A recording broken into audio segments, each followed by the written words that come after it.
No puedes aspirar a tener retornos del 20% anual compuesto durante 60 años, que es lo que ha tenido Warren Buffett, si te tomas un curso de educación financiera, ¿no? Porque a Warren Buffett le ha tomado 94 años el hacer lo que está haciendo. Y no es un tema financiero, es un tema de worldly wisdom, es un tema de comprender todas estas esferas del conocimiento humano. Yo creo que la capacidad que tenemos de invertir es consecuencia de hacernos esas preguntas correctas y de esa curiosidad que a veces inclusive pueda justificar tu existencia. ¿Cómo empiezas tú a distinguir cuáles de estos proyectos del futuro, que no sabemos si se van a materializar o no, pero cómo empiezas a distinguir el ruido de la señal? Creo que lo primero que tienes que hacer es estar cerca de las personas que más conocen esa industria. Va a ser muy difícil que tú seas experto en todo. Pero si tú eres experto identificando a los expertos, vas a poder desarrollar un criterio, identificar esas herramientas que requieren ese tipo de expertos. Y eso es mucho más fácil que entender las cosas de manera generalizada. Nos da demasiado miedo la volatilidad, porque obviamente no hay certeza en el corto plazo, pero es lo más obvio del mundo, que el mundo va a cambiar, que las cosas van a cambiar,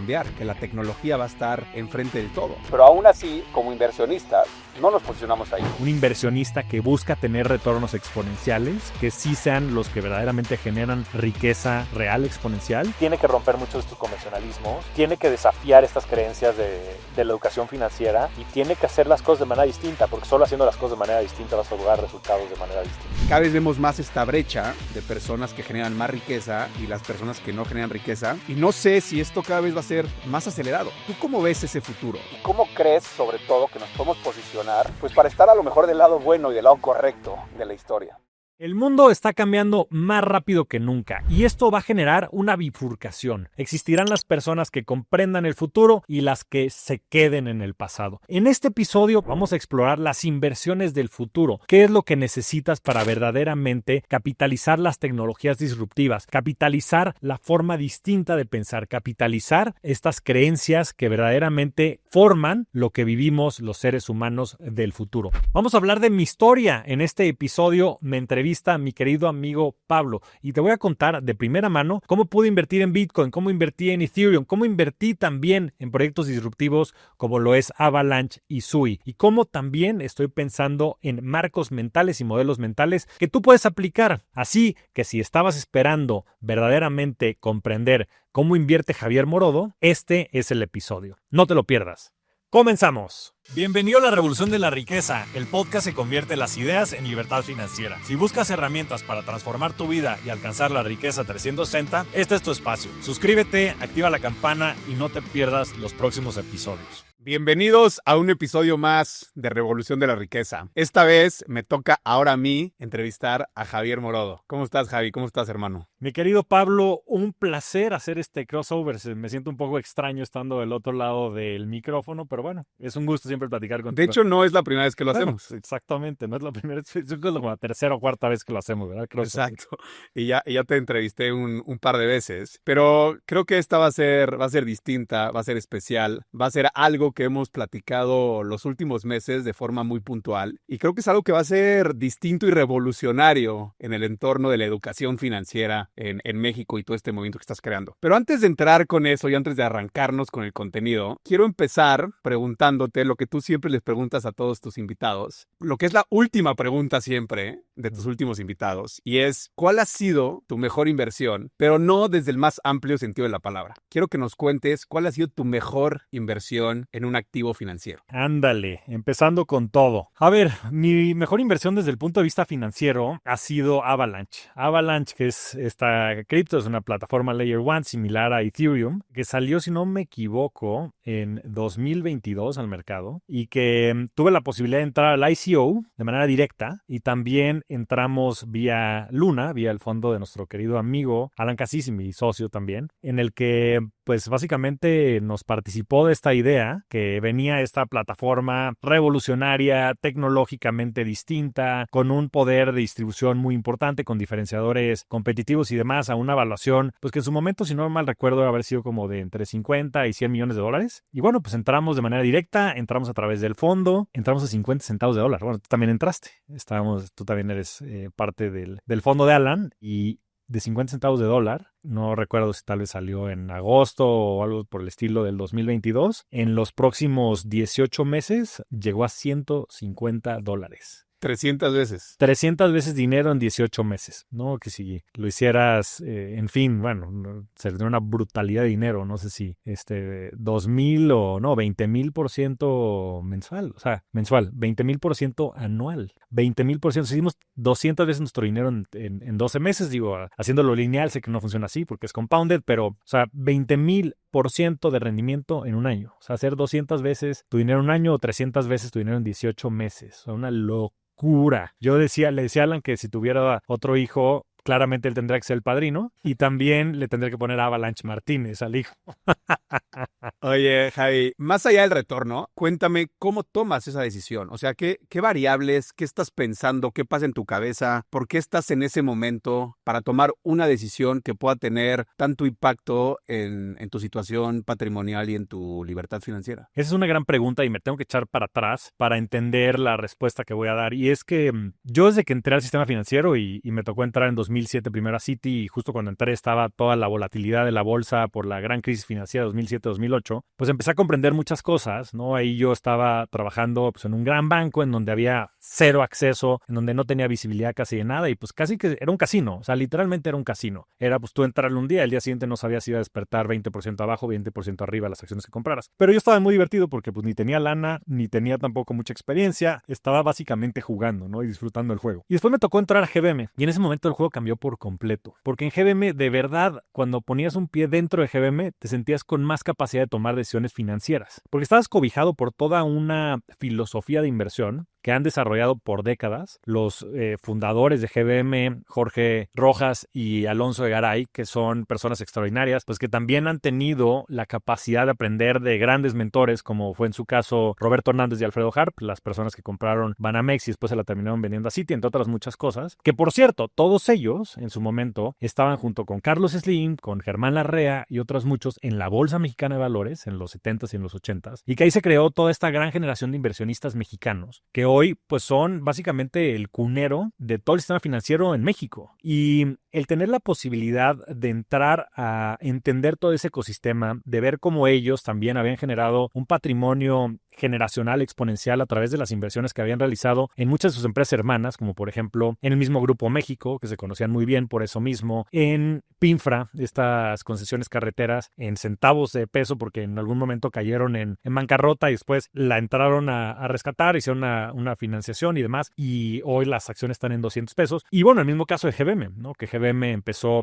como una especie de family office, se fue formalizando y más fue creciendo hasta que pues llegaron a una evaluación de más de $1,000 millones. Entonces comprendí que claro, con un análisis profundo, con buenas relaciones, con un entendimiento y con más criterio de lo que pueda tener el mercado, pues la capacidad que tú vas a tener de generar retornos asimétricos es mucho mayor a la que tiene el mercado. Y básicamente, pues sí, antes cuando había menos capacidades tecnológicas, pues estando más cerca del epicentro, tenías acceso a más información, tenías acceso a más herramientas de análisis y demás para poder tomar entonces mejores decisiones. Y a mí me tocó en GBM también eso, el poder participar en algunas de las inversiones que hacíamos como grupo, que claramente pues tenías tú una mayor ventaja al tener pues todas estas capacidades de análisis interno que tenías. Obviamente todo esto cumpliendo con todas las regulaciones y demás de información que hay en la Bolsa Mexicana de Valores, pero comprendí que la proximidad que tenías con las personas que verdaderamente comprendían el juego y que tenían más criterio, pues te daba una ventaja competitiva tremenda, ¿no? Y fue ahí que nació la idea de hacer home broker y de hacer todas las aplicaciones de GBM para poderle dar este mismo acceso, esta misma información, estas más capacidades que tenía GBM a todo el mundo y para poder entonces hacer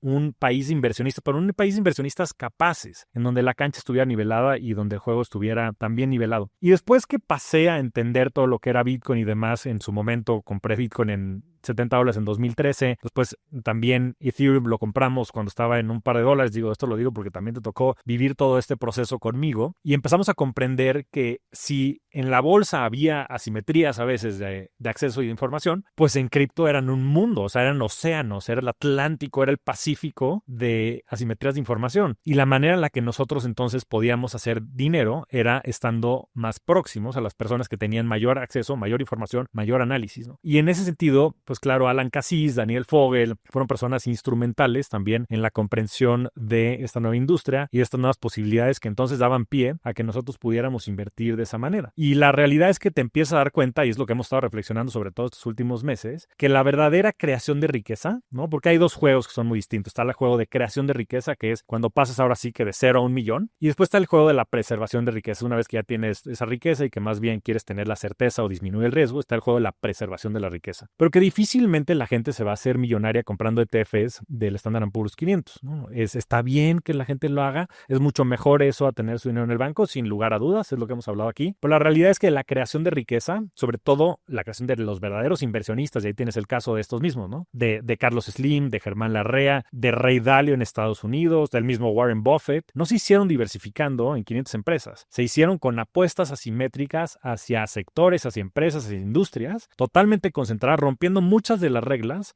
con los convencionalismos que tenemos allá afuera acerca de la diversificación, de invertir en vehículos de bajo costo, sino más bien de generar convicción, mucha convicción, y de hacer apuestas certeras hacia cierto tipo de activos. Y eso ha sido un poco también mi historia, a través, sobre todo, de apalancar el acceso, la información y el propio criterio que yo he desarrollado por varias décadas. Y a ver, tomando en cuenta lo que dices y regresándome a ese momento en el 2020, que fue cuando tomaste la decisión de posicionarte en una inversión en Avalanche, que ha sido tu mejor inversión, ¿cómo distingues el ruido y cómo distingues la convicción de también todas las otras opciones que no son buenas allá afuera, ¿no? Porque pudiste haber tenido la misma convicción con una meme coin, o pudiste haber tenido también la misma convicción con alguna acción, con algún hype de una acción que no tuviera resultados. Y no quiero decir que es infalible y que no hayas cometido errores, pero ¿cuáles son los elementos diferenciadores que te hacen pensar que te puedes posicionar con esa convicción, con esos no convencionalismos, pensando diferente, pero sí en activos que te puedan generar ese retorno? Me acuerdo bien que en ese momento estaba Naval Ravikant metido también un poco atrás del grupo de inversionistas de Avalanche, ¿no? Entonces, ¿cómo empiezas tú a distinguir cuáles de estas apuestas o cuáles de estos proyectos del futuro, que no sabemos si se van a materializar o no, pero cómo empiezas a distinguir el ruido de la señal? ¿Y cómo tomas una decisión tú con convicción de hacia dónde va el tema y cómo poner tu dinero ahí? Creo que lo primero que tienes que hacer es justo lo que dijiste, es estar cerca de las personas que más conocen esa industria. O sea, difícilmente vas a ser experto en todo, pero tú lo has dicho, ¿no? Y siempre lo repites y ahora yo también lo repito. Hay que ser experto identificando a los expertos. Va a ser muy difícil que tú seas experto en todos. Pero si tú eres experto identificando a los expertos que más conocen cripto, identificando a los expertos que más conocen la Bolsa Mexicana de Valores, identificando a los expertos que más conocen el sector de inteligencia artificial a nivel global, entonces vas a poder desarrollar un criterio, identificar esas herramientas, esos skills que requieren ese tipo de expertos. Y eso es mucho más fácil que entender las cosas de manera generalizada. Y después es simplemente ir siguiendo los famosos breadcrumbs, ¿no? Ir siguiendo las pistas que van dejando y simplemente de esa manera ir descifrando el gran rompecabezas que se está gestando, ¿no? Porque invertir de manera correcta es irte al futuro, ver qué está pasando y regresar al presente y tomar esas decisiones. Y yo tuve la fortuna de siempre estar cerca de las personas que yo consideraba más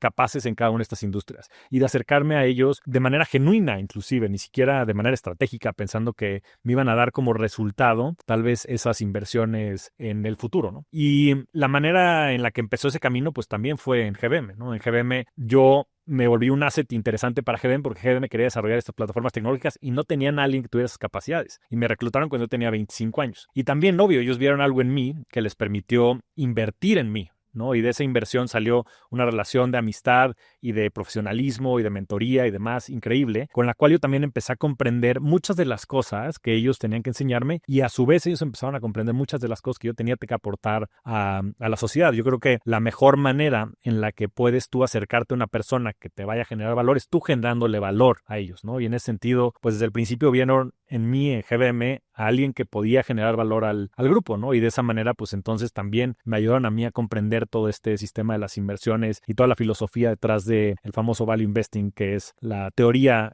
principal que ellos siguen ahí. A través de eso y también pues de un interés genuino, conocí a Pablo González y a y a Ben, que eran fundadores de Bitso, y después posteriormente a Daniel, que se unió también al equipo, Daniel Fogel. Los conocí en un hackathon en 2014, en donde recuerdo muy bien que ellos regalaron 2 bitcoins a los que ganaron el hackathon, que en ese momento pues habrán costado pues, tal vez $100, $200 cada uno. Ahorita serían 4 millones de pesos. Ahorita serían 4 millones de pesos, ¿no? Lo que en su momento chance eran 6,000 pesos o Sí. lo que fuese, ¿no? Me acuerdo muy bien, lo hicimos en una universidad, en un evento de catapulta de Pablo Prieto, que iba con nosotros en el Tomás Moro, que lo mandaba a saludar también. Hace poco nos mensajeamos y recordamos ese momento. Y básicamente los conocimos ahí, ¿no? Y estaba apenas gestándose eso. Yo creo que, si no mal recuerdo, yo fui de los primeros 100 clientes de Bitso aquí en México. Yo compré mi primer Bitcoin en Coinbase en Estados Unidos. Ni siquiera era mi cuenta, era la cuenta de mi cuñada, que me prestó solo sí que su capacidad para abrir una cuenta allá para yo comprar mi primer Bitcoin. Y después aquí en México compramos Ethereum. De hecho, salió primero Ethereum en Bitso que en Coinbase. Entonces, gracias a mis queridos amigos de Bitso también por facilitarnos esa inversión. Y a través de conocer a Daniel, que después estuvimos cerca por mucho tiempo, porque juntos también creamos pues todo el marco conceptual de lo que fue la ley FinTech en México. Una ley creo que también fue un parteaguas para habilitar muchos de estos modelos de negocio, y de una amistad muy genuina fue entonces que conocí después a Alan Cassis. Él me presentó a Alan Cassis y me dijo, flaco, esto que tú quieres hacer de armar un fondo y de poder tener justo más acceso para poder entonces invertir en las mejores oportunidades, pues está este güey que es, y fue amor a primera vista con Alan. La neta es que es un grandísimo amigo y un gran profesional que, más allá de los retornos que ha generado en mi patrimonio, su fondo de inversión y su consejo, pues el retorno en la parte personal ha sido exponencial. Es una de las tantas razones por las que vivo fuera. Es mi querido vecino también, Alan. Y gracias a también identificar a Alan, entonces pudimos armar no nada más un fondo que invirtiera en el fondo de Alan, en Luna, sino un fondo que invirtiera en varios otros fondos, en los cuales invertimos en Olaf Carlson Wee, que fue el primer empleado de Coinbase, que tiene acceso a todo este cohort de Silicon Valley, dentro de ellos Naval Ravikant. Invertimos también en Multicoin, que fueron los primeros inversionistas de Solana. Y entonces también a través de generar vehículos, ¿no?, de capital, en el que no nada más invertí yo, sino también mucha de la estructura de los socios y de los directivos de GBM, es que pudimos entonces entender a más profundidad la industria y seguir estas pistas, ¿no?, para ir armando nuevamente este gran rompecabezas. Y entonces cuando ves que está detrás de Avalanche Naval Ravikant, que está detrás de Avalanche también está Polychain, que es el fondo de Olaf Carlson Wee, estaba Block Tower, otros fondos en los que estamos invertidos, Alan también, y dices, algo hay ahí. Aquí hay algo, claramente. Están todos los que tienen el conocimiento y tienen el acceso detrás de este proyecto. Pues creo que es una apuesta interesante, ¿no? Porque tienes este famoso signaling, ¿no? Este señalamiento de que, oye, ahí hay algo, está pasando algo, esto puede ir en serio. A ver, hablaste mucho de este pensamiento de ir hacia el futuro, ver cómo funciona el futuro y tomar una decisión en el presente para posicionarte ahí. Y otro concepto que platicaste mucho ahorita es esa curiosidad intelectual de ir a buscar ese futuro, de ir a entender ese futuro, inclusive de leer sobre ese futuro, ¿no? Novela, ciencia ficción, entender también un poco la historia de atrás para entender lo que puede venir en el futuro. ¿Cómo consideras tú que es, o sea, qué tan importante es este pensamiento crítico y esta curiosidad genuina que tú hablabas de conocer a estas personas que piensan distinto, que después te da acceso? Pero ¿qué tiene que tener una persona para poder estar viendo eso? ¿No? Porque me queda claro que tu historia va por ahí. Una persona curiosa, una persona que no quería nada más aceptar el mundo como era, sino que pensaba que el mundo podía ser distinto y de cierta manera tener esa visión de hacia dónde puede ir y imaginarse ese futuro para tomar decisiones. ¿Cómo piensas en eso y cómo puedes cultivar esa curiosidad y ese pensamiento crítico? Pues mira, yo creo que no sé si sea un tema innato o es algo que desarrollé también a través de los golpes de la vida, pero como que siempre he querido justificar mi presencia en este planeta. Y eso me ha llevado a ser una persona como muy intensa, muy curiosa, que siempre como que busca más y eso en todos los sentidos de la vida. Tú que me conoces desde que básicamente nací, has sido también testigo de ello. Pero siempre he sido muy curioso desde que tengo uso de razón y creo que eso ha sido una gran arma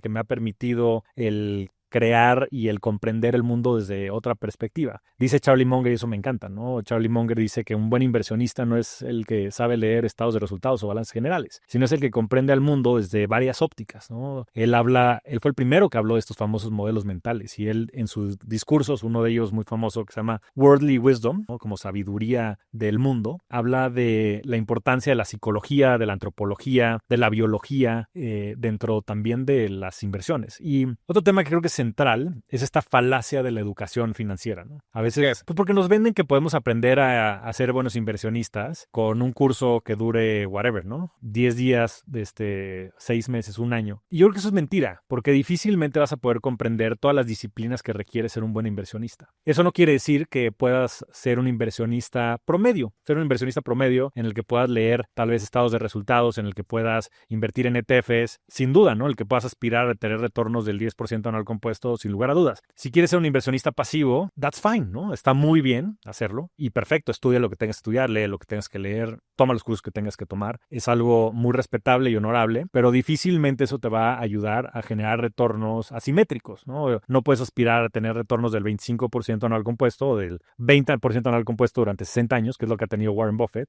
si te tomas un curso de educación financiera, ¿no? Porque a Warren Buffett le ha tomado 94 años el hacer lo que está haciendo. Y no es un tema financiero, es un tema de worldly wisdom, es un tema de comprender todas estas esferas del conocimiento humano. Y para ello tienes que ser una persona que te interese conocer la historia, que te interese también, o que te hagas estas preguntas filosóficas, ¿no? Lo que de repente tú y yo siempre terminamos hablando, ¿no? ¿De qué carajo estamos haciendo aquí, no? O sea, ¿cuál es el sentido del ser humano, ¿no? Y hay personas que son más clavadas en esos temas y otras personas que son más pragmáticas y que no les interesan ese tipo de preguntas. Y yo creo que la capacidad que tenemos de invertir es consecuencia de hacernos esas preguntas correctas y de esa curiosidad que a veces inclusive pueda justificar tu existencia, ¿no? O sea, que tal vez esté anclada inclusive en estos grandes traumas. No por nada, personajes como Steve Jobs o Elon Musk, los dos con profundos traumas, los dos con traumas y con huellas de abandono de sus padres importantes. Steve Jobs, un niño adoptado, Elon Musk, un niño también que inclusive ahora como adulto a sus 50 y cacho años a veces lo encuentran llorando abajo de su escritorio, ¿no? Por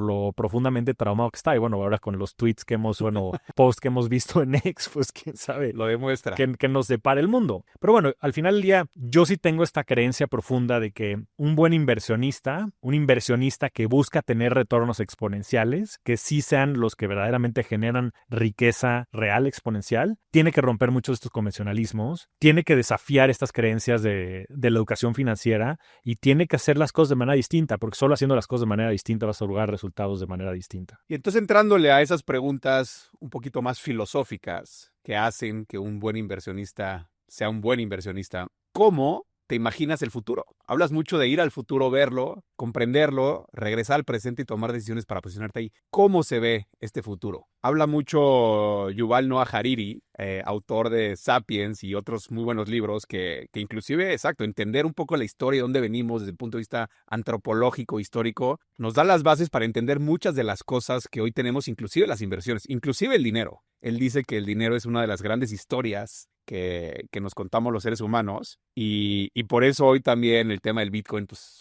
se tiene tanta relevancia, ¿no? Por comprender un poco de dónde viene esa historia. Pero bueno, él menciona algo interesante del futuro y es probablemente estemos en un momento en donde va a haber dos tipos de especies, ¿no? Especie humana que esté alineada con la tecnología, especie humana que se posicione en ese futuro, que haga equipo con inteligencia artificial y todas estas nuevas tecnologías que están transformando el mundo, y especie humana que no lo haga, ¿no? Y en ese sentido también me pongo a pensar qué va a pasar desde el punto de vista de las inversiones y del patrimonio. Cada vez vemos más esta brecha de personas que generan más riqueza y las personas que no generan riqueza. Y no sé si esto cada vez va a ser más acelerado. ¿Tú cómo ves ese futuro? ¿Y cómo crees, sobre todo, que nos podemos posicionar nosotros y todas las personas que nos están escuchando, pues para estar a lo mejor del lado bueno y del lado correcto de la historia? Sí, pues mira, hay varias aristas por donde creo que le podríamos entrar a esta pregunta. Yo sí creo en eso, en esa tesis que mencionas en este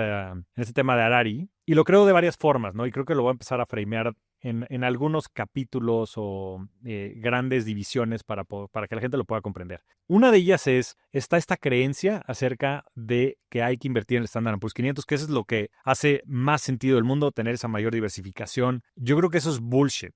Yo creo que eso no es cierto. Eso es lo que nos han vendido por mucho tiempo, eso es lo que ha funcionado por mucho tiempo. Es más, eso es lo que ha promovido inclusive el mismo Warren Buffett. Yo creo que a Warren Buffett, pues desafortunadamente no le va a tocar ver también cómo va a colapsar mucho de ese modelo que él y otras muchas personas crearon, pero básicamente hoy la tecnología ya se comió al mundo. El Nasdaq va a tener mayores retornos inclusive ajustados por riesgo, que el Standard & Poor's 500 hacia adelante, no tengo la menor duda. Todas las personas que invierten en el Standard & Poor's 500 deberían de preguntarse por qué carambas están invirtiendo en ese tipo de empresas. ¿Por qué carambas están invirtiendo en empresas que no están habilitadas por la tecnología? Porque simplemente están jugando en otra liga. Es como jugar, ahorita que estaba el Mundial de Clubes, el PSG contra el equipo, el Bayern, que le metió 10 goles al equipo de Nueva Zelanda. Con todo respeto a mis queridos amigos kiwi. Simplemente están jugando en otras divisiones. No es posible que pueda competir una empresa de tecnología contra una empresa que no es de tecnología. Y esa distribución se va a ver cada vez más marcada. Si le quitamos estas famosas Magnificent Seven al Standard & Poor's 500, en los últimos 5 años casi el índice está flat. Todo el crecimiento ha venido principalmente de 7 empresas. Y claro, los retornos cada vez van a estar más comprimidos, cada vez van a estar más, pues sí, concentrados, y eso va a hacer que la generación de riqueza también se polarice, que esta brecha que existe entre las personas cada vez crezca más, porque la tecnología tiene esas fuerzas motoras que vienen por diseño, ¿no? Por estos famosos network effects, efectos de red que generan mercados que son casi que winner takes all market. Difícilmente alguien le va a poder competir a Meta, difícilmente alguien le va a poder competir a Amazon, y se empiezan a generar estas dinámicas que básicamente generan winner takes all, lo cual hace que haya mucha más concentración de riqueza. Eso por el lado de las inversiones. O sea, yo creo que la tecnología ya se comió al mundo. Por ahí decía un profesor que tuve en Berkeley, decía, "The future is already here, the information is not equally distributed." El futuro ya está aquí, la información no está distribuida de manera equitativa. Y eso quiere decir que la tecnología ya se comió el mundo, que el Nasdaq ya se comió el Dow Jones. O sea, el Dow Jones, hazme el favor. O sea, el Dow Jones es un índice que inventaron hace cientos de años y que está fijo. Creo que el que tiene la mayor ponderación, no me acuerdo bien, pero es una empresa boomer. Y básicamente estos conceptos del Standard & Poor's 500, de los dividendos y demás, es un concepto que está anclado en los famosos baby boomers, en la generación de los 60, que claro, hoy ya está en una posición en la que necesitan ser ellos conservadores, buscar certeza y demás, y entonces les venden esta historia de que van a ser plays más defensivos, que hay dividendos, que van a tener menos drawdowns, riesgo, Pero para cualquier persona que tenga la capacidad de invertir durante los próximos 10 años, no hay lugar a dudas. Yo no tengo la menor duda. Es más, le podría apostar lo que quiera a quien quiera. Y si alguien que me quiera apostar, que lo ponga ahí en los comentarios del podcast y le toma su apuesta, de que de aquí a 10 años el retorno del Nasdaq va a ser mayor que el del Standard & Poor's 500 y inclusive ajustado por riesgo. Y en el famoso Sharpe Ratio, yo le meto lana a que ajustado por riesgo, el Nasdaq va a dar mejores retornos que el Standard & Poor's 500. Eso por el lado de los activos. Ahora, si nos ponemos a ver el tema del dinero, también es un poco lo mismo. Ya se está dando este cambio de paradigma. O sea, Bitcoin ya le quitó la hegemonía a todo, al oro, al dólar americano, al real estate, como el resguardo de valor a nivel global, ¿no? Y con ello van a venir otros cambios de paradigma. Yo creo que Ethereum va a ser mucho más relevante de lo que es hoy a nivel sistema financiero. Yo creo que va a reemplazar al sistema financiero. Y eso va a tener cambios muy profundos, porque obviamente va a tener cambios sobre todo en las estructuras de poder, ¿no? Que hoy está muy concentrado en las grandes instituciones financieras globales y también en los grandes bancos centrales.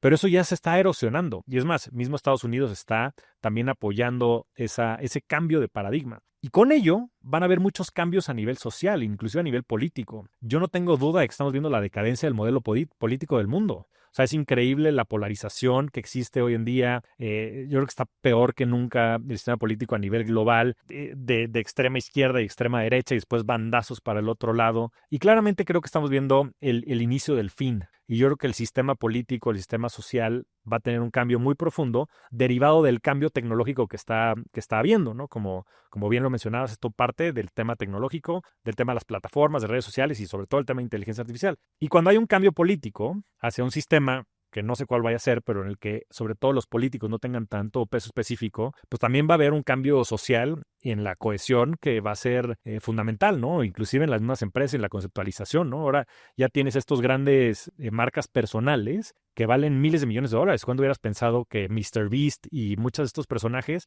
pudieran generar estos como one-man shows de ese tamaño? Y claro, con la inteligencia artificial cada vez también necesitas de menos estructuras, ¿no? Entonces viene un cambio profundo también a nivel estructural en la sociedad, en la parte profesional y demás, que yo no tengo esa visión distópica porque yo nunca he pensado de manera distópica. Yo soy una persona que tiendo a ser más optimista. Creo que encontraremos nuestro footing, pero sí creo que vienen momentos de cambio muy intenso y que las personas que no se suban al tren del cambio, tanto en la parte financiera, económica, profesional, personal y social, se van a quedar muy atrás. Y es bien interesante lo que mencionas porque no es nuevo. O sea, el mundo siempre ha avanzado a través pues, de este ingenio humano y de estas nuevas tecnologías y estos nuevos líderes y estos nuevos pensamientos. Y hace 100 años no existía lo que existe hoy, pero probablemente la mentalidad de las personas sea la misma. O sea, la pregunta es, ¿por qué nos da tanto miedo pensar distinto? ¿Por qué nos da tanto miedo posicionarnos en ese futuro? Yo recuerdo muy bien conversaciones que he tenido contigo y con muchos amigos en donde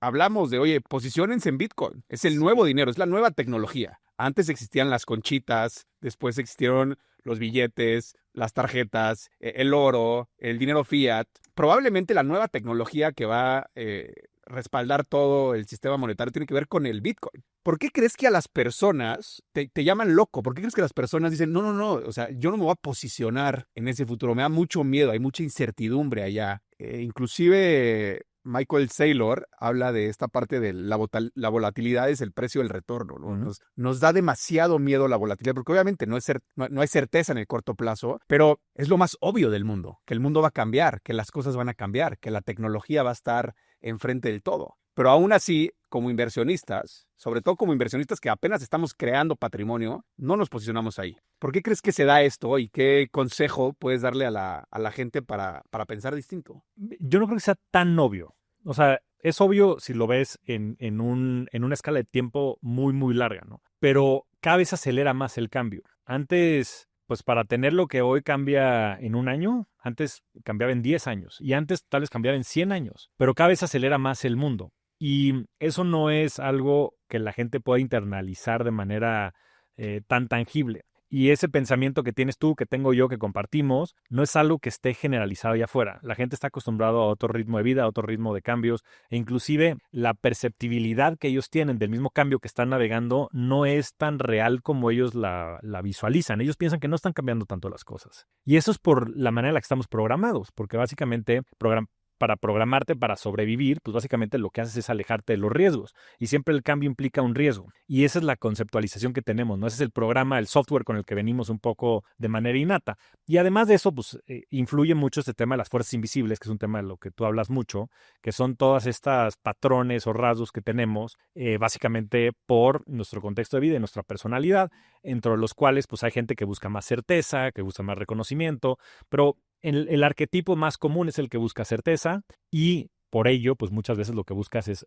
intentar que el mundo a tu alrededor no cambie, que puedas controlar la gran mayoría de las variables, lo cual es una ilusión, pero es una ilusión que para las personas termina siendo una manifestación real. Y la otra cosa que pasa, y lo noto mucho sobre todo en nuestro grupo de amigos, es que también se genera cierta animadversión, ¿no? Porque recuerdo muy bien que tú en algunos de los grupos, desde que estaban, no sé, $1,000 y más, decías, ya compren Bitcoin y no sé qué, y hasta una vez le dijiste a los cuates, dijimos, si llega a 40,000, los invitamos a todos a un crucero en no sé dónde, ¿no? Y todavía nos lo siguen recriminando porque aún no los invitamos. Pero ni así lo compraron, ¿no? Y ahorita están 100,000 y siguen teniendo las mismas dudas que tenían antes. Y obvio creo que tiene que ver con estas fuerzas invisibles, pero también tiene que ver con esta como animadversión que se genera cuando ves el éxito de los demás. Y es un tema un poco natural de este mismo mecanismo de supervivencia que a veces creo que tenemos de manera inconsciente. Y por último, a la gente no es que le dé miedo el futuro, lo que les da miedo es que el pasado deje de existir, porque esa es la certeza que tienen, ¿no? Esa es la identidad que han forjado. Y es bien difícil desprogramarte, que yo creo que es justo el arte que deberíamos estar practicando todos los días. ¿Cómo me voy desprogramando de las cosas del pasado que tal vez me funcionaron pero que ya no me funcionan? O inclusive cómo las voy cuestionando, porque solo así voy a poder avanzar, solo así voy a poder verdaderamente descifrar el futuro. Todavía recuerdo muy bien Peter Thiel, uno de los más grandes inversionistas de los cuales estamos hablando en estos días también en este marco de todo el evento que estamos lanzando e invirtiendo en el futuro y de esta nueva racionalidad que hay detrás de este pensamiento crítico. Peter Thiel, me acuerdo muy bien, en 2016, cuando eran las elecciones en Estados Unidos, que ganó sorpresivamente Trump, él salió a votar por Trump. Y era rarísimo que él votara por Trump, una, porque era liberal, trabajaba en Silicon Valley, y era abiertamente homosexual, ¿no? Contra alguien que pues claramente era conservador y estaba como mucho en contra de todo esto. Pero Peter Thiel siempre ha dicho que la manera de progresar es justo a través de ser un poco irracional, de buscar como ese contrabalance que te lleve a verdaderamente romper muchos de los paradigmas. Recuerdo todavía muy bien una frase que decía mucho Daniel Fogel de Bitso, que decía, "The rational man adapts himself to the world. Therefore, all progress is made by the irrational man, ¿no? El hombre racional se adapta al mundo, por ende, todo el progreso depende del hombre irracional, ¿no? Y muchas veces es justo lo que tienes que hacer, es cómo rompes con los paradigmas, cómo buscas justo la contra para que dentro de eso se rompa, se genere esta famosa disrupción y entonces por ahí se cuelen todos estos distintos nuevos modelos que están haciendo que el mundo progrese y vaya hacia adelante. Y es un arte, el ir desprogramando y el ir comprendiendo las cosas como pueden ser y no como son, ¿no? Y por eso también todos los grandes visionarios y tecnólogos pues leían libros de ciencia ficción, ¿no? Elon Musk y demás de manera muy famosa lo han compartido abiertamente. Entonces tienes que empezar por imaginar un futuro, ¿no? A veces las cosas tienen que ser creídas para ser vistas y por eso pues es que muchas veces la gente te tilda de loco, ¿no? Porque dicen, este cuate que está con Bitcoin, ¿en serio? Pero pues lo van a bloquear los gobiernos, no va a poder ser. Me acuerdo los tíos de mi esposa me decían, güey, claramente es un Ponzi, ¿no? Y hoy nos damos cuenta que el Ponzi más grande del mundo es el dólar americano. Y que claro, todo en su propia dimensión es un Ponzi, pero que en función de que cada quien, o que más bien el convencionalismo y la nueva creencia vaya haciendo hacia estas nuevas tecnologías, que básicamente le transfieren el poder a la gente, no a las instituciones, pues entonces se van dando estos cambios de paradigma. Pero yo creo que básicamente necesitas ser un loco para verdaderamente poder visualizar el futuro, porque un loco quiere decir pensar distinto a los demás, y si piensas igual que los demás, pues te vas a quedar en el pasado. Y es curioso porque parece ser que nuestro propio ego o nuestra especie humana nos limita de ser buenos inversionistas. Y ahí es donde entra a lo mejor todo este concepto de riqueza 360, de desarrollo personal para convertirte en un buen inversionista, porque lo acabas de decir, no estamos programados para pensar diferente, no estamos programados para aceptar la incertidumbre, no estamos programados para pensar que el mundo va a ser distinto. Y me gusta a mí mucho este marco mental de estrategia, historia y estado para convertirse en un buen inversionista. ¿Cómo piensas tú o cómo educarías a tus hijos, o si estuvieras hablando con el Javier de 20 años o de 25 años o de 30 años, o el Javier que apenas está tratando de construir riqueza, en qué elementos te tienes que enfocar y qué elementos tienes que trabajar de forma personal para convertirte en un inversionista que pueda soportar estas incertidumbres y que te puedas posicionar en un futuro para lograr esos retornos? Porque sabemos que depende también mucho de convertirnos en esas personas para poder lograr esos resultados. Y toda esta gente que mencionas, obviamente a lo mejor no lo ven, pero hay un gran bloqueo, hay un gran escudo que no les permite tomar esas decisiones y posicionarse ahí. Y si el futuro se está acelerando, y si las cosas van a cambiar, y si tenemos que estar todavía mucho más adaptativos a ese futuro, ¿en qué tenemos que trabajar de forma personal? ¿Y de quién nos tenemos que rodear? ¿Y cuáles son estos pilares que nos podemos apalancar para convertirnos en esos inversionistas que generen verdadera riqueza? Qué buena pregunta. Qué buena pregunta. A ver, obviamente está correlacionado, ¿no? Es un círculo virtuoso. El círculo de la riqueza 360. Entre más capacidad o desarrollo personal tienes, más conceptualización y percepción tienes de ti mismo y más puedes comprender todas las áreas de oportunidad que tienes y trabajarlas. Entonces, más posibilidad también tienes de generar riqueza y viceversa, ¿no? Yo creo que una vez que tienes esa conceptualización, esa conciencia sobre la riqueza, pues evidentemente eso te dará también más tiempo y más herramientas para entonces reforzar todo el ciclo, ¿no? Y eso depende de todo el framework que mencionabas, que menciona mucho Tony Robbins, de State, Story and Strategy, ¿no? De estado, historia y estrategia, ¿no? Y muchas veces nos concentramos en la estrategia y decimos, no, yo quiero invertir y entonces voy a hacer esto, voy a hacer trading, voy a hacer esto. Y nunca nos ponemos a pensar, ¿no? O sea, como que ¿por qué el trading sería buena idea? ¿O por qué el invertir en Standard & Poor's sería buena idea? ¿O por qué invertir en la Bolsa Mexicana de Valores sería buena idea? ¿Por qué invertir en Bitcoin sería buena idea, ¿no? Pero esas son preguntas existenciales, ¿no? Y las personas que tienen la capacidad de pensar en eso más tiempo, entonces tienen más probabilidad de verdaderamente ganar ese juego, ¿no? Y las horas que le has metido de vuelo tú a Bitcoin, por ejemplo, pues son infinitamente más que las que cualquier otra persona que tengas alrededor, ¿no? Y eso entonces a ti te da una mayor probabilidad de éxito dentro de ese proyecto. Y obvio, para poder hacer eso, entonces tuviste que haber construido pues una capacidad de desarrollo personal muy importante, porque si no, siquiera hubieras podido pensar que eso era una posibilidad real. Claro, hoy es muy distinto decir eso a hace 8 o 10 años que empezaste a invertir, ¿no? Y eso es lo que a veces es difícil de ver, ¿no? Porque la gente piensa que es el overnight success, pero lleva 10 years in the making, ¿no? Dicen, no, pues claro, Pablo le pegó a Bitcoin, ¿no? Le pegó durísimo, qué suerte tuvo. Y no es suerte. No es suerte porque lo haces de manera repetida, porque lo haces de manera sistémica, ¿no? Porque hay un sistema, porque hay un framework, porque hay modelos mentales que te permiten construir todo esto y sobre todo solidificarlo. Y más allá de eso, creo que le diste al clavo, porque creo que lo más importante no es ni siquiera lo que tú haces, sino de quiénes te rodeas mientras lo haces. Porque eso define todo. Yo tuve la gran fortuna de tenerte cerca, querido amigo. No, hombre, yo a ti. Tú me presentaste estos tipos de oportunidades. Pues mira, nos hemos complementado, porque tú desde los 18 años empezaste con todo tu trabajo de desarrollo personal, ¿no? Yo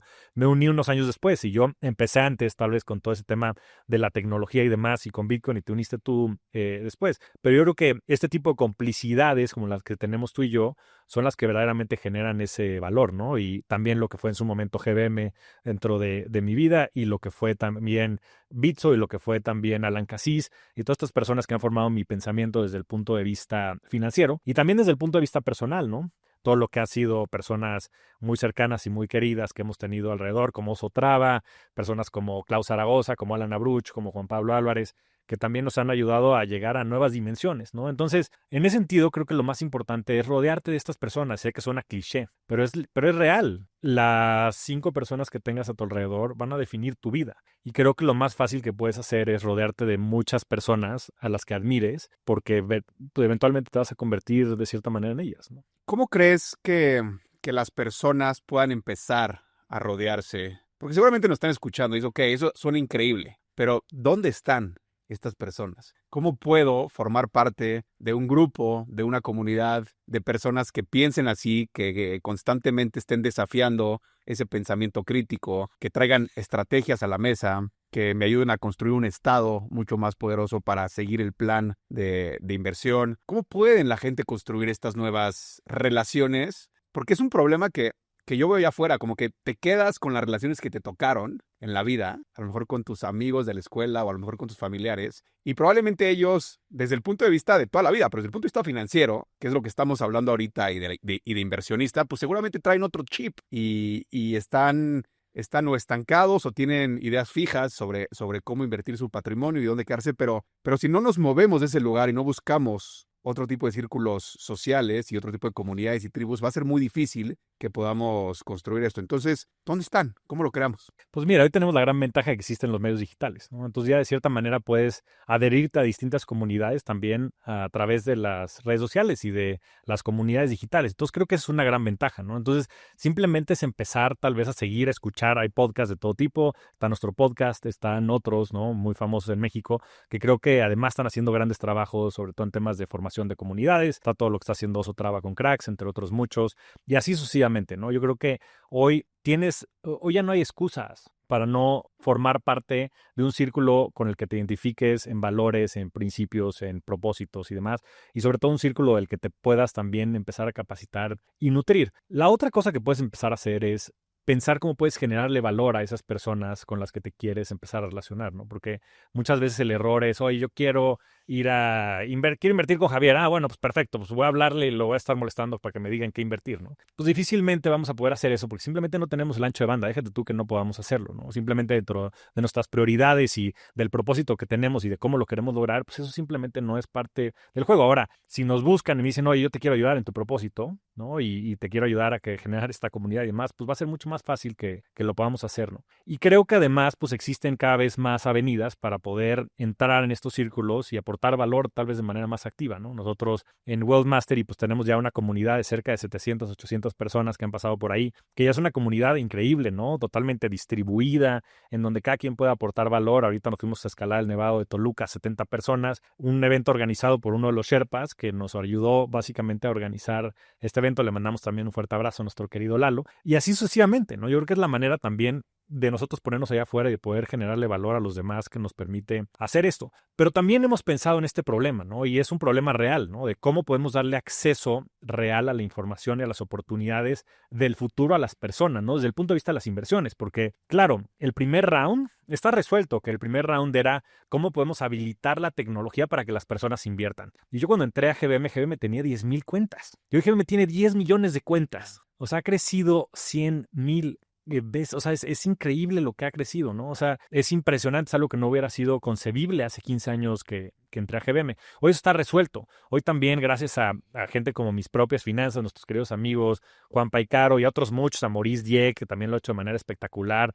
y a muchos otros que no quiero obviar, Mac Arriba. Hoy la gente allá afuera también ya sabe y tiene educación financiera y tiene principios básicos de finanzas personales que antes no tenían, ¿no? Y eso es increíble, ¿no? Y hoy también a través de la proliferación de muchos esquemas de educación y demás, y vehículos de inversión como son los ETFs, también ya la gente puede invertir bien, ¿no? O sea, ya la gente sabe que no tiene que dejar su lana en el banco y puede invertir de manera razonable, promedio. Y eso está bien, pero eso no está muy bien. Y puede estar de manera extraordinariamente bien, ¿no? Porque nos ha ido a ti y a mí. O sea, nosotros no hemos crecido nuestro patrimonio al 10% anual compuesto. Nosotros hemos crecido nuestro patrimonio al 35-40% anual compuesto. Como probablemente lo han hecho los grandes inversionistas, ¿no? Ahorita he estado investigando mucho a Peter Thiel, a Mark Andreessen, a la misma Katie Wood y a otros muchos inversionistas que han invertido en el futuro, que tienen track records los últimos 10 años de entre el 30 y el 35% anual compuesto. Y entonces, claro, pues tú dices, pues claramente el juego está amañado, porque si solo los ricos pueden tener acceso a ese tipo de retornos, simplemente se van a volver más ricos. Ahora, ¿cómo le podemos dar acceso a todas las personas a invertir como lo hacen ellos,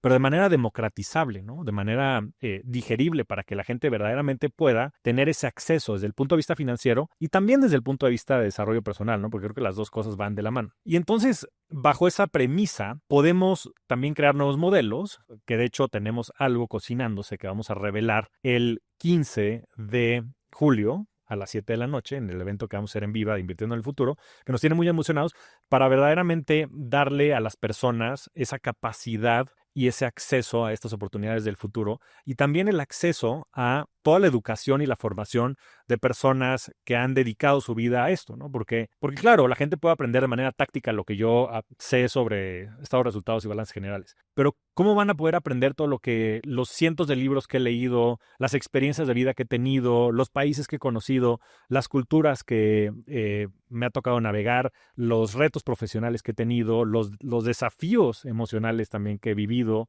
O sea, esa comprensión holística, ese worldly wisdom del cual hablaba Charlie Munger, que los hizo los inversionistas más grandes del mundo, es imposible replicar. O sea, es imposible que puedan comprender todo lo que yo comprendo, que es imposible que puedan comprender lo que tú comprendes, es imposible que podamos comprender nosotros lo que ellos comprenden, pero sí lo podemos accesar desde la práctica, no desde la teoría, ¿no? Por eso digo que el modelo educativo está un poco roto, porque la realidad es que la gente que se mete a estudiar temas de finanzas e inversiones, ¿qué es lo que crees que quieren lograr? Pues tener resultados, ganar dinero. Ganar dinero, ¿no? Tener retornos. Ahora, pues si ves las estadísticas es deprimente, ¿no? De las personas que compran cursos de educación financiera, el 50% ni siquiera lo empiezan. Y un porcentaje efímero lo termina, ¿no? El 5 o 6%. O sea, es increíble. La gente compra eso con la emoción de pensar que va a tener mayor retornos y cuando se dan cuenta del trabajo que requiere, pues lo dejan de lado. Y no nada más por eso. O sea, de verdad también es medio una ilusión, una fantasía. O sea, va a ser difícil que puedan invertir. A ver, ¿pueden invertir bien? Sí. Pueden invertir probablemente mejor, pueden tener mejor resultado, sí, pero no pueden tener un resultado extraordinario, ¿no? Y después los que salen e intentan comprar y obviamente después venden con pérdidas porque cayó la acción al día siguiente 20% y no están acompañados y cobijados y contenidos por una comunidad y no están acompañados y cobijados y contenidos por alguien que tenga la experiencia de haber hecho eso, pues es imposible. O sea, ponte a manejar un Fórmula 1 tú sin un copiloto que sea una persona entrenada, te vas a matar. Y entonces, ¿cómo podemos nosotros generar eso, generar ese acceso, hacerlo desde la práctica, ¿no? Del skin in the game, de verdaderamente el poder exportar y de visualizar las inversiones de las personas que ya han estado ahí en la cancha y que han tenido esa capacidad de invertir y que además lo hagas de manera contenida, ¿no? Porque claro que estos sub y bajas son fuertes, ¿no? Y si quieres invertir para el futuro, ¿cuántas veces, güey, tú y yo nos hemos comido drawdowns del 70-80% de nuestro patrimonio entero, güey? Yo me acuerdo hace unos meses que hablamos, ahora sí ya nos lo merecemos, ¿no? Es la cuarta vez que viene el sub y baja, ¿no? ¿Cuántas personas allá afuera podrían aguantar esa volatilidad de que su patrimonio caiga 70-80%, ¿no? Que inclusive es como realmente se crea el patrimonio. Lo que pasa es que cuando lo creas siendo empresario y cuando lo creas en una empresa, pues no hay este famoso mark to market diario de lo que vale tu empresa. O sea, no todos los días llega el mercado a decir tu empresa vale 1 o vale 10. Lo que pasa con las inversiones es que sí existe este mark to market todos los días. Pero así es como se crea el patrimonio. Se crea con mucha volatilidad y hay veces que tú como empresario las cosas van bien y tienes buenas ventas y tienes buen equipo y los márgenes son buenos y después hay veces que no van tan bien. Y si alguien te evaluara tu empresa en ese momento, Todos los días. todos los días pues, sería el drawdown del 70-80% que estamos viendo. Entonces, la realidad es que así se crea el patrimonio, se crea con la capacidad de aguantar esas volatilidades, ya sea como empresario o ya sea como inversionista. Y en ese sentido me da mucho gusto y te quiero reconocer la valentía de poner allá afuera un nuevo concepto de visión de inversionista o de educación financiera, que es alejado a esta parte de hay que invertir en el Standard & Poor's 500, hay que quedarnos ahí, hay que tener paciencia, hay que hacerlo por mucho tiempo, que si bien yo coincido que sirve para cierto perfil de inversionista y que sobre todo es mucho mejor hacer eso que nada, que lo que hace la mayoría de las personas, reconozco esa valentía que tú tienes, es decir, hay otro camino también, y ese camino tiene que ver con tu propia historia, con tu propia experiencia de vida, y es diferente, es más agresiva, es más arriesgada, es más visionaria, pero te ha funcionado. Y creo que el que tú puedas poner esa historia, esa fórmula, ese regalo al servicio de otras personas es muy valioso, con todo y lo que implica ir en contra del status quo. Porque el status quo es indéxate, ¿no? Indéxate al Standard & Poor's y eso está bien. Pero tu historia ha sido distinta. Entonces esa congruencia es importante. Las cosas, no tenemos una bola de cristal, las cosas pueden salir bien, las cosas pueden salir mal. Pero al final de cuentas hay un sustento y hay una razón de por qué estás planteando lo que estás planteando. Y entonces, a todos los que nos estén escuchando, de verdad, vayan el día 15 de julio a las 7 de la noche al grandísimo evento de inversiones del futuro que va a estar hosteando Javier con múltiples inversionistas del futuro. Creo que ahí vas a exponer de forma mucho más puntual cuál es esta metodología, cuál es este marco mental que te ha ayudado a ti para posicionarte y para crear patrimonio. Y yo creo que es súper valioso que lo estés sacando al mercado y gracias por eso y sabes que cuentas con mi apoyo. Espérame, Nas, gracias Sí. por retarme a definir y atreverme a poner ahí afuera mi propia visión, mi propia metodología, mi propio camino. Porque sí, o sea, yo en mi vida he creado patrimonio a través de apuestas muy concentradas, con alta convicción, que hoy representan todavía parte importante de mi patrimonio. Y ha sido distinto, pero también he encontrado ese mismo patrón en otros grandes inversionistas y en otros grandes empresarios. Ahorita lo mencionabas, ¿no? Todos estos grandes empresarios, toda la lista de los multimillonarios de Forbes, no se hicieron millonarios, ninguno de ellos invirtiendo en el Standard & Poor's 500. Elon Musk, 5 mega empresas que ha creado y además metiéndole todo su dinero a la siguiente empresa. En un momento estuvo apalancado y rentando una casa con dinero prestado, viviendo en la casa de alguien más. O sea, las personas que sí generan ese patrimonio exponencial, esa creación de riqueza acelerada, lo hacen de manera concentrada. Todos los empresarios, claro, nada más que no tenemos ese marco mental y también no tienes ese impacto emocional al no tener esa volatilidad en el precio, ¿no? Pero lo vives, ¿no? Y esa es la realidad. El dinero, la creación de riqueza se hace de manera concentrada, se hace de manera con alta convicción y se hace sobre todo con muchísimo skin in the game, con muchísimo juego de tu parte dentro del mismo desarrollo. Y obvio, no es para todos. En esta gráfica que siempre platicamos de retorno es igual a riesgo, pues claro, esto está en un extremo en donde si tú buscas tener retornos del 20, del 25, del 30, del 40% anual compuesto,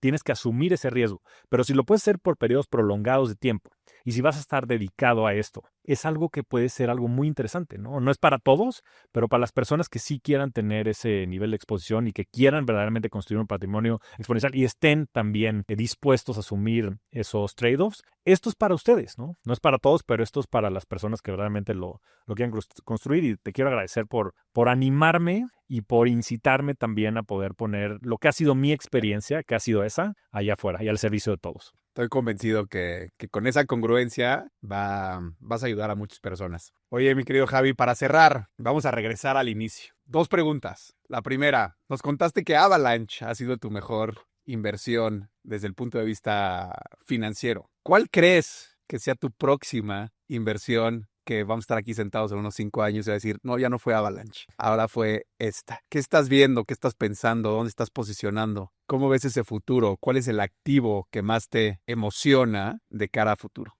Pues mira, me entusiasma muchísimo esto que estamos generando, ¿eh? Me entusiasma muchísimo todo el movimiento de la relaboración de la riqueza. Por el componente obviamente financiero, yo creo que va a terminar siendo un éxito porque creo que el valor que estamos generando allá afuera y que vamos a generar a futuro va a ser mucho mayor desde el punto de vista también de los retornos y de todo el acceso que le permitamos a la gente tener. Pero sobre todo desde el punto de vista del retorno humano. ¿no? A mí, de verdad, la comunidad me ha cambiado la vida en todos los sentidos de la palabra. Me da una razón para despertarme todos los días y me da una razón para ser mi mejor versión también todos los días. Desde el punto de vista meramente financiero y de los activos que hay allá públicos, a mí me sigue entusiasmando muchísimo cripto. Creo que aún no comprendemos, ni siquiera vemos la punta del iceberg de lo que está sucediendo. Creo que hoy ya es algo palpable y materializable lo que está sucediendo con Bitcoin. Creo que no va a tardar mucho tiempo en que Bitcoin sea más grande que el oro y que sea un settlement layer para el mundo financiero de manera generalizada, pero creo que no va a acabar ahí. Creo que todo lo que está sucediendo en todo el ecosistema, empezando por Ethereum, que ha sido también un proyecto muy golpeado en el que también estoy recobrando mucha de la esperanza y el optimismo por lo que estoy viendo que sucede en el ecosistema y por lo que estoy viendo que sucede en el mercado, van a tener una relevancia impresionante porque no nos damos cuenta de los defectos tan palpables que tiene el sistema financiero como lo conocemos hoy, de las asimetrías que están generando todas estas distorsiones en el mercado, que están generando estos cotos de poder y que creo que van a terminar yéndose hacia allá. Obviamente de la mano de todo el tema de la inteligencia artificial, porque creo que si la inteligencia artificial despega como creemos que lo va a hacer y si van a haber agentes autónomos y se va a generar una propia economía, la base financiera y transaccional de la economía de la inteligencia artificial va a terminar siendo cripto. Creo que todos los activos se van a tokenizar, creo que los stablecoins van a pasar los trillones de dólares, creo que además lo comprende muy bien Estados Unidos, creo que la hegemonía del dólar como resguardo de valor ya se acabó, creo que los americanos quieren que prevalezca el dólar simplemente como medio transaccional y que de esa manera puedan controlar mucho del comercio y del poder que tienen a nivel global. Pero creo que cripto va a ser la base tecnológica de muchos de los mercados. Creo que van a traer esta economía de mercados a muchos de los productos y servicios que hoy no vemos y que existen también muchas ineficiencias. Y me entusiasma muchísimo. Dentro de eso, pues hay muchos proyectos que me encantan. He llamado los famosos Disruptive 5. Entonces, además de Bitcoin y Ethereum, Solana, Sui, Tao, Aave y Hype, que es Hyperliquid. Entonces, pues los dejo con ese último regalo por si quieren también empezar a posicionarse para el futuro con el respectivo riesgo que esto involucra. Por último, también dentro de este proyecto lo que estamos intentando es pues consolidar y curar mucha de la información para que la gente pueda entender no nada más direccionalmente lo que nosotros estamos haciendo, sino también en la ponderación en la que lo estamos haciendo, ¿no? Como decía por ahí Nassim Taleb, decía, don't tell me what you think, tell me what you have in your portfolio, ¿no? No me digas lo que piensas de una acción, sino dime lo que tú tienes. Y entonces estamos también buscando la manera en la que podamos nosotros y también muchos de los expertos que estarán acompañándonos en estos proyectos con la intención de darle visibilidad a la gente de las inversiones del futuro, que también sepan, pues no nada más para dónde, sino cuánto, que es muchas veces la pregunta que nos hacen. Pero bueno, así lo vería. Gracias por la respuesta y seguro que vamos a estar sentados aquí en 5 años y estas grandes apuestas asimétricas probablemente den fruto, pero lo más emocionante de todo y lo que más me llevo es lo primero que dijiste, que lo que más te emociona es lo que estás construyendo desde el punto de vista de revolución de la riqueza, de la comunidad, de lo que vas a presentar el día 15 de julio en la Bolsa Institucional de Valores, que es parte de este movimiento, en donde unes estas dos historias tuyas, estas dos misiones, que es la parte financiera, la parte de inversionistas, con la parte pues, de desarrollo personal, riqueza 360, y eso sin duda va a acabar siendo tu mejor inversión en el más amplio sentido de la palabra. Gracias por darme la oportunidad ahora de entrevistarte, de hostear este espacio, y ya saben, nos vemos el martes 15 de julio a las 7 de la noche en el Foro Viva